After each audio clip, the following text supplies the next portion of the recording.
반갑습니다. 이슈 한마당입니다.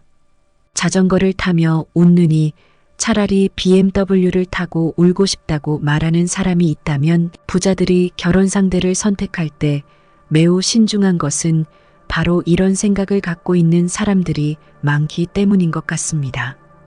왜냐하면 상대방이 정말로 당신을 사랑하는지 아니면 단지 돈에 욕심이 있는 것인지 알 길이 없기 때문입니다. 부자들이 결혼과 연애에 치열한 경쟁을 벌이는 것은 부인할 수 없는 사실이지만 그들이 진정한 사랑을 만날 수 있을지는 운명에 달려 있다고 봐야 할까요? 결국 사람을 알되 그 마음을 모른다는 것이며 진정한 사랑을 찾기는 쉽지 않은데 이는 부자들의 행복 고민이라 할 수 있습니다. 돈을 숭배하는 남성에게 외로운 부자 여성은 그들의 먹잇감입니다. 그들은 목적이 있습니다. 일부는 단순히 돈을 사기치기를 원하는 반면 다른 일부는 탐욕으로 비극을 초래합니다. 스촨성 메이산에서 돈과 성을 속인 살인사건이 있었습니다. 수천만 달러의 재산을 지닌 메이산 출신의 부유한 여성 왕링은 두 번의 불행한 결혼 생활을 겪었습니다. 수년 동안 쇼핑몰에서 열심히 일한 그녀는 항상 의지할 어깨를 갖고 싶었고 결혼을 간절히 원했습니다. 유부남 위안중은 그런 상황을 이용하여 왕링의 마음을 얻었습니다. 왕링은 돈과 자동차를 주었고 남자를 기쁘게 하기 위해 최선을 다했으며 평생 그와 함께 하기를 원했습니다. 그러나 왕링이 임신한 후 위안중의 본성은 그 이상으로 드러났고 왕링의 사업 기반까지 위협했습니다. 음흉한 남자친구를 마주한 왕링은 평생 후회할 결심을 했습니다. 바로 그를 죽이기로 한 것입니다.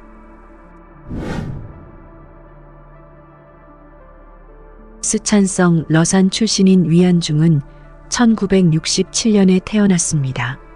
그의 가족은 가난했고 그의 부모는 생계에 바빠서 소홀했기 때문에 어린 나이에 잘못된 길을 택했습니다.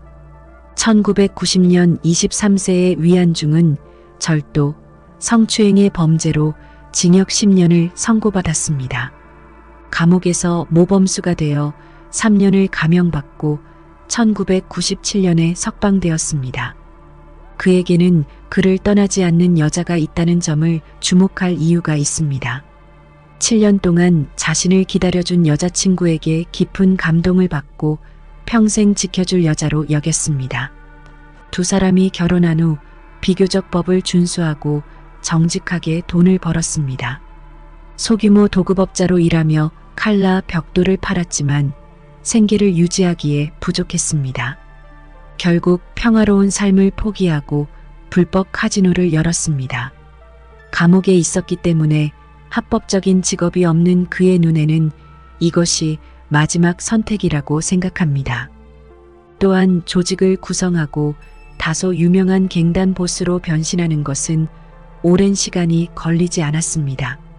2002년 낙산시의 또 다른 갱단 두목이 카지노에 침입해 두 집단은 격렬하게 싸웠습니다.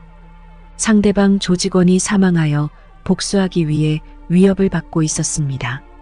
할 수 없이 도주했으나 카지노는 폐쇄되었고 부하들도 모두 흩어져 달아났습니다. 그는 보복이 걱정되어 숨어서 생활할 수밖에 없었습니다. 2005년 초 그는 고향을 떠나 스촨성 메이산시로 갔습니다. 그곳에서 불법적인 문제를 폭력으로 해결하는 조직의 보스가 됩니다. 그때 메이산시의 유명한 부자 왕링은 사업에 어려움을 겪게 되었고 친구의 소개로 위안중을 만나게 됩니다. 그는 부하들을 이끌고 왕링의 문제를 깔끔하게 해결하도록 도왔으며 두 사람은 서로 친해졌습니다.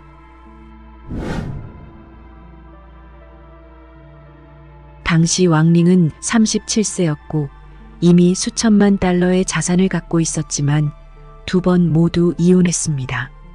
위안중은 왕링의 자산과 사생활을 알아내고 수백만 달러를 벌려는 음모를 꾸밀 수밖에 없었습니다. 그때부터 의도적으로 왕링에게 접근하기 시작했습니다. 왕링 역시 키가 크고 잘생긴 이 남자에게 좋은 인상을 받았고 둘의 관계는 점차 가까워졌습니다. 2005년 3월 왕링과 위안중은 함께 술을 마시고 있었습니다. 그녀는 취한 척하며 위안중에게 자신을 집에 데려다 달라고 부탁했습니다. 응용한 위안중은 좋은 기회를 잡았다고 생각합니다. 두 사람은 그날 밤을 함께 보내고 얼마 지나지 않아 공개적으로 동거하게 됩니다.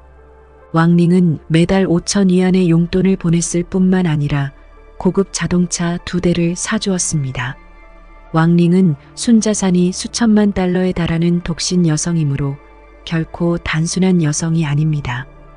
그녀는 위안중을 위해 100만 달러 이상을 썼지만 다른 생각도 갖고 있었습니다. 1995년 왕링은 사업을 시작했으며 레스토랑과 미용실을 열고 의류와 화장품 매장으로 큰 돈을 벌었습니다. 그녀의 경력은 호황을 누리고 있었지만 왕링은 2번의 결혼 생활 실패로 육체적, 정신적으로 지쳐 있었습니다. 37세인 그녀는 아직 아이를 낳지 못했습니다. 왕링은 결혼에 대한 억울함으로 가득 차 있으며 결혼하고 아이를 가질 수 있는 믿을 만한 남자를 찾고 싶어 합니다. 또한 왕링의 디젤 사업은 불법이므로 문제를 해결하려면 위안중과 같은 보디가드가 필요합니다. 따라서 위안중이 그녀의 남편이 되어 의지할 사람이 될 뿐만 아니라 그녀의 사업에도 도움이 되기를 원했습니다. 위안중의 세부 사항을 알아내기 위해 명목상 보호하는 차원이라고 하면서 2명의 경호원을 배치했지만 실제로는 감시를 담당했습니다. 왕링은 경호원으로부터 위안중이 결혼했다는 사실을 알게 됩니다. 어느 날 왕링은 위안중에게 물었습니다. 우리 관계는 어디까지 갈 수 있을까요? 위안중은 주저없이 이 문제에 대한 최종 결정권은 당신의 생각에 달려있지요. 나는 당신의 의견을 따르려고 생각하고 있었어요. 아내와 이혼하고 우리 결혼하는 게 어때요? 그녀는 자신의 생각을 완전히 드러냈습니다. 위안중은 이럴 것을 예상하고 당황한 척하며 내가 감옥에 있을 때 내 아내는 7년을 기다려 주었지요. 간단하게 헤어지기는 쉬운 일이 아니랍니다. 위안중이 그렇게 말한 이유는 실제로 돈을 요구하기 위해서였습니다. 왕링은 간단하게 말했습니다. 어려움이 무엇입니까? 보상으로 돈을 주면 어떨까요? 왕링의 이 말은 위안중이 원하는 것과 정확히 같습니다. 위안중은 20만 위안을 요구하고 그 돈을 받아 낙산으로 돌아와 아내와 이혼 합의서를 작성했습니다. 이 문제에 있어서 위안중은 영리했습니다. 위안중은 아들도 있으며 아내와 절대 이혼하지 않을 것입니다. 이혼 합의서는 단지 왕링을 속이기 위한 것이었습니다. 왕링은 이혼 합의서를 본 후 약간 화를 냈습니다. 왜 이혼 합의서입니까? 이혼 증명서를 가져와야지요. 위안중은 이혼 절차를 거쳐야 하며 약 반년 정도가 걸린다고 설명했습니다. 왕링은 의심이 들었지만 기다릴 수밖에 없었습니다. 그 사이 왕링은 임신을 합니다. 그녀는 위안중에게 빨리 이혼 증명서를 받으라고 재촉하며 두 사람은 결혼을 했습니다. 왕링은 자신의 아이가 합법적인 신분을 갖지 못하게 되는 것을 원하지 않았습니다. 그녀가 불안해질수록 위안중은 공개적으로 돈을 요구할 수 있기 때문에 더 행복해졌습니다. 그는 처음으로 그녀의 디젤 사업에 투자하기를 원했습니다.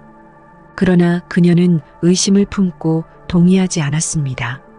그의 계획이 실패하자 다양한 사업 프로젝트를 말하며 그녀에게 자금을 지원받기를 원했습니다. 왕링은 수년 동안 사업을 해왔고 매번 수백만 달러를 투자했습니다. 그녀는 사업에 관한 정보가 높은 여성입니다. 몇 가지 조사 끝에 위안중이 제안한 프로젝트는 하나씩 거부되었습니다. 계속해서 돈을 요구했지만 거절당한 후 그는 너무 화가 나서 참을 수가 없었습니다. 그는 전략을 바꾸기 시작했고 왕링과의 관계를 중단했습니다. 그는 자주 밤늦게까지 유흥업소를 다녔습니다. 그런 이유는 왕링을 자극하여 주도적으로 돈을 뺏으려는 계략이었습니다. 왕링은 그의 일거수일투족을 알고 있었기 때문에 당연히 화를 냅니다. 이때 경호원은 안 좋은 소식을 전달합니다. 위안중이 아내와 최근에 만나 매우 친밀하게 지냈던 것은 이혼 합의는 완전히 거짓이었다는 것입니다. 그제서야 왕링은 꿈에서 깨어났고 자신이 돈과 성의 사기를 당했을지도 모른다는 사실을 깨달았습니다. 그래도 왕링은 위안중에게 희미한 희망을 갖고 있었습니다. 그녀는 전화를 걸어 무슨 일이 일어나고 있는지, 뱃속에 있는 아이를 어떻게 해야 하는지 물었습니다. 위안중은 걱정도 하지 않고 왕링을 불행하게 만들려고 노력했습니다. 결국 그는 깡패로 인정할 수밖에 없는 인간이었습니다. 두 사람은 말다툼을 시작했습니다. 그는 다투면서 화를 내며 임산부라는 것을 무시하고 왕링에게 폭행을 했습니다.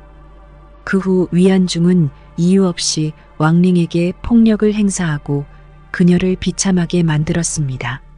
왕링은 위안중을 완전히 포기하고 눈물을 흘리며 아이를 낙태하기 위해 병원에 갔습니다.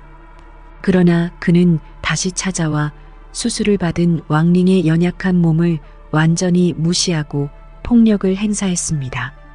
위안중은 더욱 오만하고 당당하게 그녀를 힘들게 하는 이유가 있었습니다.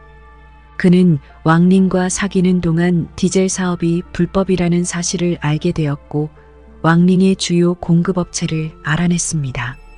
왕링에게 돈을 뜯기 위해 위안중은 공급자에게 전화를 걸어 위협했습니다. 공급자는 자연스럽게 왕링에게 따지기 시작했습니다. 문제가 발생하면 다시는 협조하지 않을 것입니다. 위안중에게서 수년 동안 노력한 사업 기반을 파괴하려는 것을 그녀는 보았습니다. 또한 돈, 성폭력, 배신, 음모, 심지어 구타까지 당한 그녀는 굴욕적인 생각이 들었습니다. 겉으로는 강해 보이는 이 여성은 마음속 깊은 곳에서는 따뜻함과 보살핌을 간절히 원했습니다.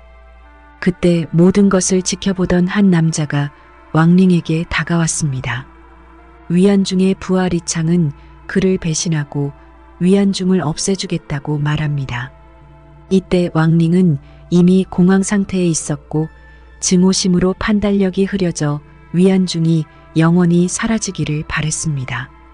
그래서 리창의 도움으로 왕링은 12만 위안을 주고 살인자를 고용한 왕링은 이성을 잃고 위안중을 제거하기로 결정했습니다. 2006년 4월 2일 위안중은 왕링이 고용한 3명의 살인자의 총에 사망했습니다. 그러나 2006년 5월 8일 왕링은 체포되어 재판을 받았습니다.